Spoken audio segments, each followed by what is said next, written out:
দেখো বন্ধুরা, এখানে আমার 750 মতন মাংস আছে, চিকেন মাংস।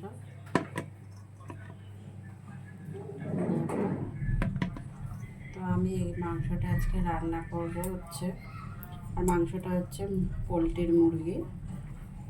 আর আমি দেখো দুটো মাঝারি সাইজের পেঁয়াজগুলো একটু ছোট সাইজ করে কুচিয়ে নিয়েছি,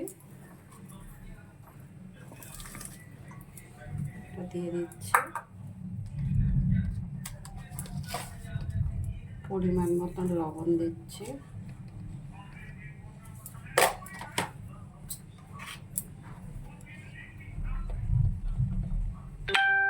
হলুদ দিয়ে দিচ্ছি,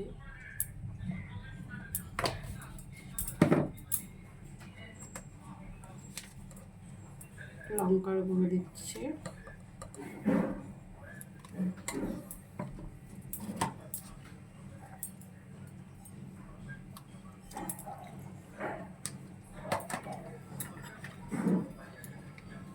জিরে আর আদা আমি একসাথে পেস্ট করে রেখেছিলাম, 2 চামচ ভর্তি করে দিলাম। রসুন বাটা দিলাম 1 চামচ,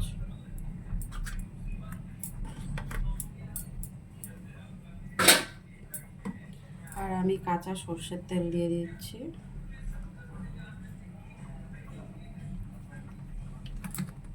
এটাকে ভালো করে মাখিয়ে কিছু সময় রেখে দেবো। আর আমি আজকে হচ্ছে চিকেনটা বানাবো, দুধ চিকেন।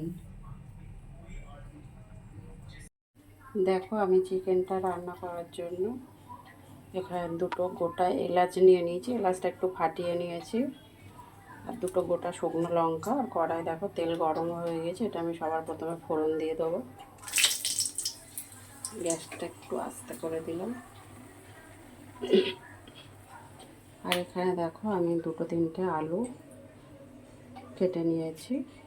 চিকেনের আলুতে একটু বড় বড় পিসে করতে হয়, আমি করে নিয়েছি। এবার দেখো এটা দিয়ে ভেজে নেব।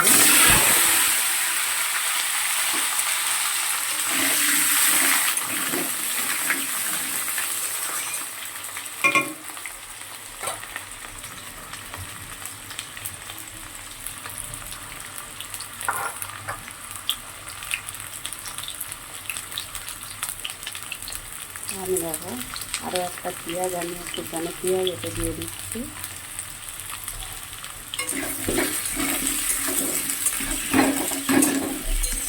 পেঁয়াজ আর আলুটা ভাজা ভাজা হলে তারপর আমি এটা চিকেনটা দেবো।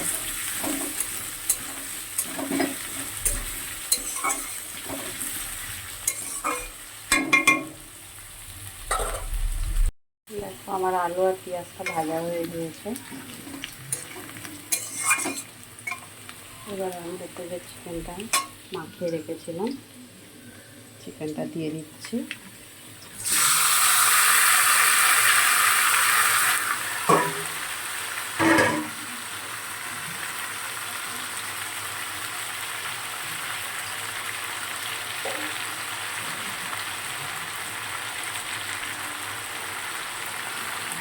যে গামলাতে চিকেনটা মাখিয়েছিলাম একটু জল দিয়ে ওটা দিয়ে দিলাম।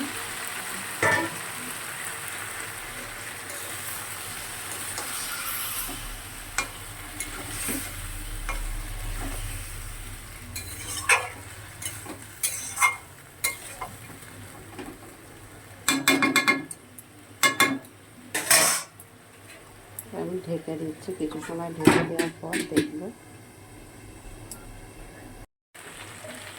দেখো প্রায় 20 মিনিটের মতন আমি চিকেনটা রান্না করে নিয়েছি, আর ভালো করে কষানো হয়ে গিয়েছে।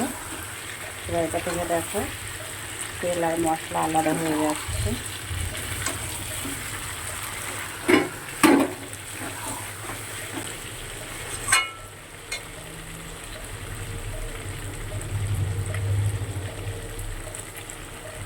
এবার এটা একটু ক্রিম দিয়ে দিচ্ছি।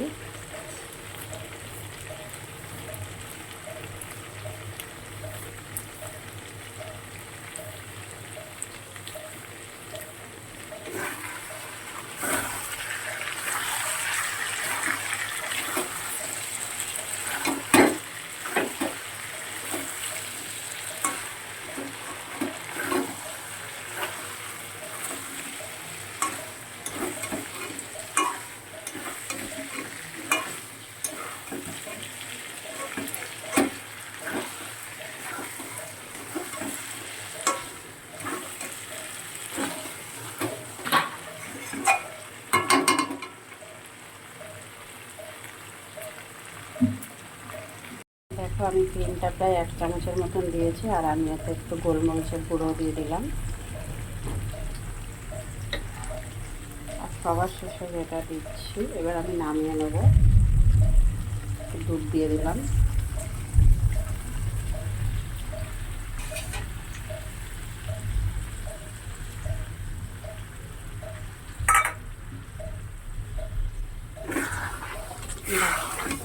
এবার একটু নাড়িয়ে চাড়িয়ে নিয়ে তারপরে কিছুক্ষণ পরে নামিয়ে নেব। আর হ্যাঁ বন্ধুরা, তোমরা কে কোথা থেকে আমার ভিডিওটা দেখছো, লাইক কমেন্ট শেয়ার করে দিও, আর আমার ইউটিউব চ্যানেলটাতে গিয়ে সাবস্ক্রাইব করে দিও।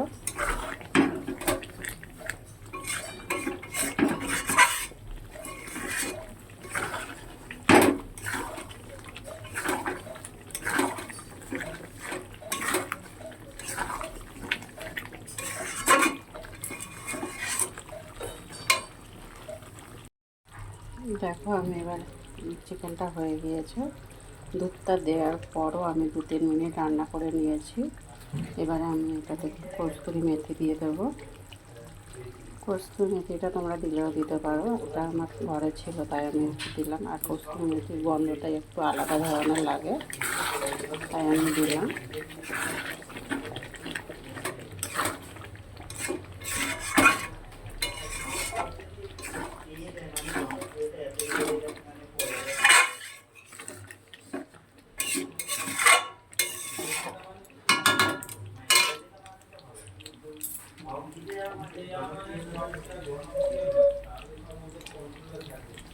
এটাকে আমি নামিয়ে নেব।